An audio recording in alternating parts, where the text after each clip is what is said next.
Welcome to Failing Up, a limited series from the shallow end about our collecting failures, how they impact us, and how they help us better understand the hobby.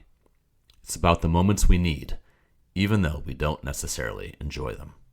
I'm Dave Schwartz, and I wanted to do this series to help us all feel a little less alone in this hobby. We've all made mistakes, but maybe we can learn from each other. Today, we're talking with someone who has been a great help to many in the collecting space. Zan, at Zanu23 Sports Cards on Instagram. These days, those who follow Zan know him for his refined collection of football and baseball cards, and for his ability to spot fake serial numbers in some of the hobby's most popular sets. But when Zan first re-entered the hobby, he wasn't drawn towards singles.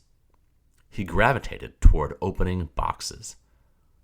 As he tumbled toward a hobby of low ROI and, as he put it, a path headed toward addiction, he knew he had to make a change.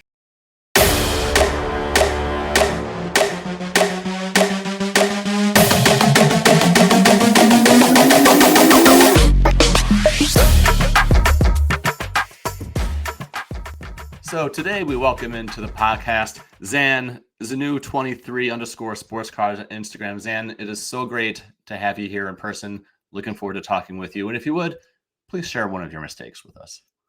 Absolutely, Dave. Thanks so much for having me. Long time listener to your show, and it's good to be on here. So one of the things that I did that I will never go back to doing was I originally had, when I got back in around 2020, I was interested in mostly ultra modern quarterbacks and all the stuff they tell you should be buying and everything like that. You lose a lot of money, but that's not actually my mistake. The mistake was actually the fun that I had, which was I started a YouTube channel probably in 2021 that was dedicated solely to opening product. And it was a channel. It's called ATL Rips. You can still find it out there.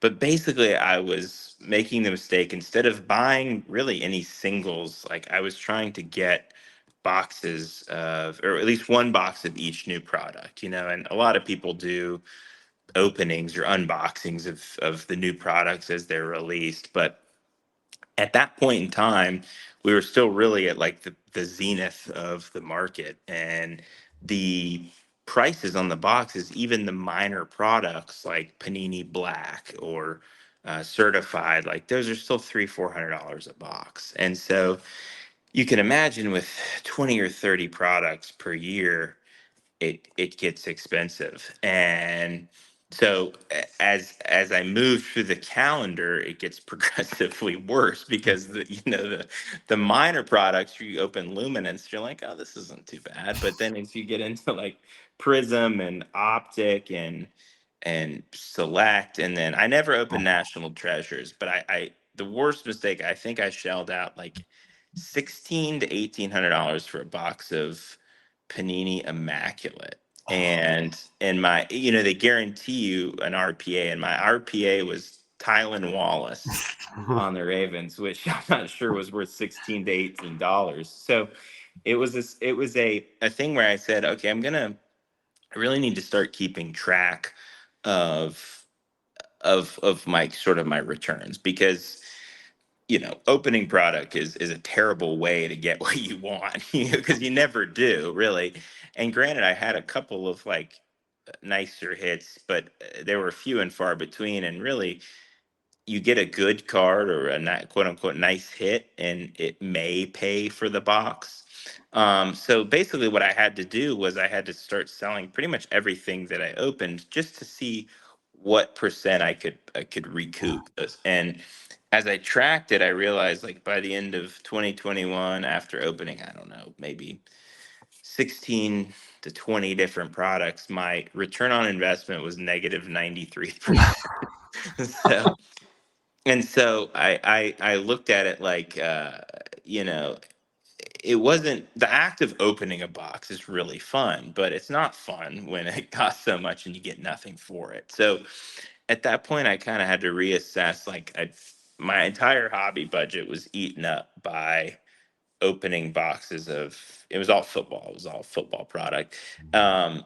But I remember at the end of that year, at the end of 2021, um, kind of looking at my collection, and it was terrible. Like it was like the main hit from several of those products, that the ones I could have afforded to keep, I guess. And like it was nothing that I really wanted, no players I wanted, no teams I wanted. Um, and it felt, I mean, very much like gambling, right? Like we talk about breaking being sort of a just a version of gambling, but at least with breaking, you may get nothing, but generally speaking, you buy in at a slightly lower cost versus buying the entire box. You fronted it, and so while you get to keep all the spoils if you want them, it's rare. It's very rare to find something good in those boxes. Um, and so I realized, at that point, like I gotta stop. Because that, and we don't talk a lot about, but the addiction starts to set in too, which is I just lost, $400 on this box. Literally, it's worth nothing after I opened it.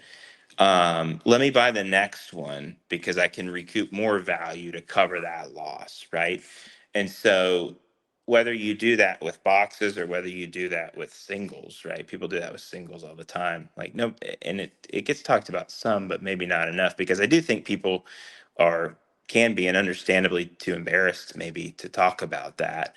But it is a reality that I think a lot of us experience at one time or another in varying degrees, right? And so I felt that kind of feeling setting in, which was I was only thinking about cards in the sense of money and returns on investment. That was all my brain was doing. There was almost nothing to do with the players themselves on the cards, right? It was literally, I just opened this. What is the market value of this? It's not like, do I like the card? Um, and so I think once you get to that point, it's not really a hobby so much as it is a compulsion or an addiction. And so I think to really curb that, I had to just stop opening boxes, and realize that the success of a YouTube channel is really not important in the grand scheme of things. And if it's costing me this much enjoyment and this much money, it's certainly not worth it. And so my decision was then to move away from boxes, and that's really in early 2022 was kind of when I first got um, into 90s collecting. But the ripping, I guess you want to call it, was sort of the gateway drug that I stayed addicted to for a while before I kind of kicked it. And I think my question, and there's a lot there to unpack. My question would be, is you weren't just going through product, but you were going through product on a YouTube channel. So when you first started doing it and you had the YouTube channel, were you more interested in the product itself, or were you interested in like the community and the audience of it all? So when I first started back, I mean, it was really like I didn't. I was learning, sort of learning about the products as I opened them. Like Hmm. I knew, generally speaking, what some of them offered, but again, I had just come back, so you hear about, oh, Absolute has kabooms in it, right? So let me open this Absolute to see if I can get a kaboom, right? And so there's that component of enjoying the product, but there's sort of an emptiness, or you feel an emptiness at the time, which is like, well, you find yourself checking the views to see who's engaging, because at the same time you're like, well, I'm making these videos, partly for myself, but partly so people can see what the product is like and what to expect, because people on the internet love unboxing videos. And so when nobody's watching, you're like, well, you start to like, well, what am I doing? Yeah. What was So you had a bit of a crossroads there, and you had this really good sense of self-recognition that you were going to a place where you didn't want to be. I'm curious, what steered you toward singles versus not just getting it all together? Because one reaction you could have had would be like, I'm doing all this, I feel terrible, I'm losing all this money. What's the point? Forget cards. But instead, you stayed in cards and started to transition towards singles. And what was that transition like for you as you thought, you know what, I do like cards, but I don't like what I'm presently doing, and it's time to move over? Yeah, that's fair.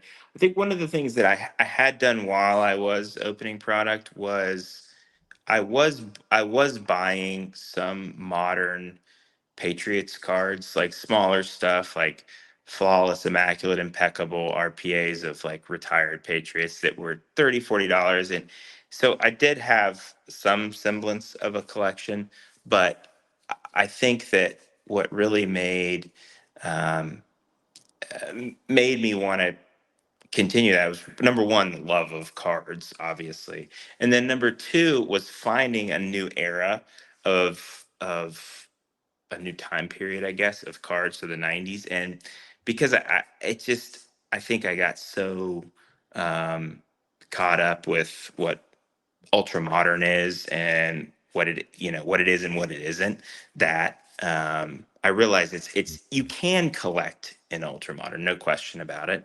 It's just the way I was doing it wasn't conducive to that. And so I think that my brain needed a reset in terms of seeing what cards could be outside of just this one small sphere. And then as you started to make that transition, was it was it a relief? Was it joy? What was I'm guessing it was a positive feeling. What did it feel like as you did make that transition and started collecting, the different era, the Patriot stuff, the older stuff? What did that feel like for you? Yeah, I think you get enamored with what is sort of an entirely different innovation, different time period. And so, um, yeah, there's absolutely relief because you go on and whatever you purchase, you know that at least that it is what you wanted, right? And versus buying something that could be, you could have a car or you could have what's behind door three, right? Like it's like I'll take what's behind door three, right? And so I think, yeah, there was definitely a sense of relief in just completely eliminating the unknown, and you are more in control of your collecting journey, right? You control the narrative, I guess, and instead of sort of subjecting yourself to whatever's behind door three. And if people listening to this, if they don't follow Zan at Zanu 23 underscore sports cards, go check out his page. Your collection, you would never know by looking at it that you had this opening wax past. Your collection is so thoughtful, so interesting, and so detailed that I think it's really just a testament that shows that as we're hearing from a lot of people in this series, that mistakes aren't the end, right? A mistake it can be a lesson, it can be a beginning in a sense. So I don't even know where I'm going with this, other than to say that it seems like you are like a testament to the ability to turn around and to rebound, because your collection is just really amazing. I appreciate that. That's very kind of you. I think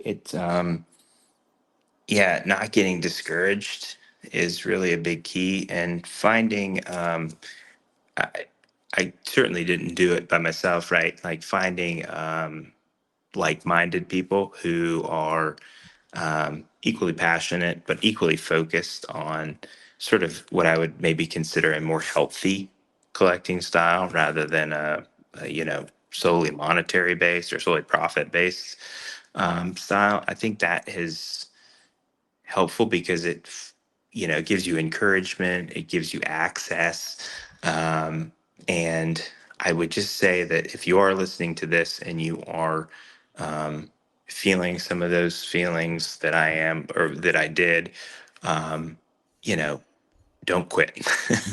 There's always a light at the end of the tunnel.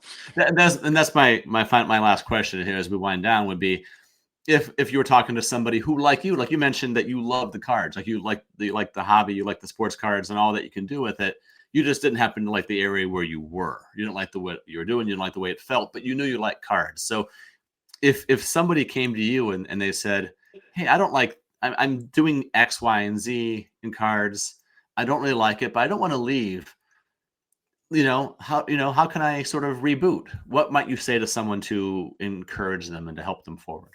Yeah, yeah, well, one would definitely be change lanes a little bit, right? Like if you don't like what you're doing or what you're experiencing, there's likely something that you would like better, whether that's a particular genre or that's a particular style of collecting, who knows.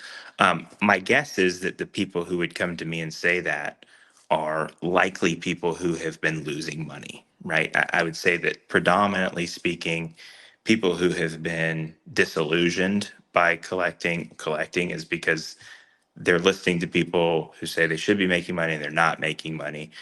I say scale down, start thinking smaller, check out some of the amazing cards that are out there for under $20, go on comms, here's a link to comms, go crazy, I think that there's always a lane. If you like cards and you like collecting, you like the community, there's always going to be a lane for you. You just got to find it. All right. Thank you, Zan. This has been great. Appreciate it. Yeah. Thanks for having me, Dave.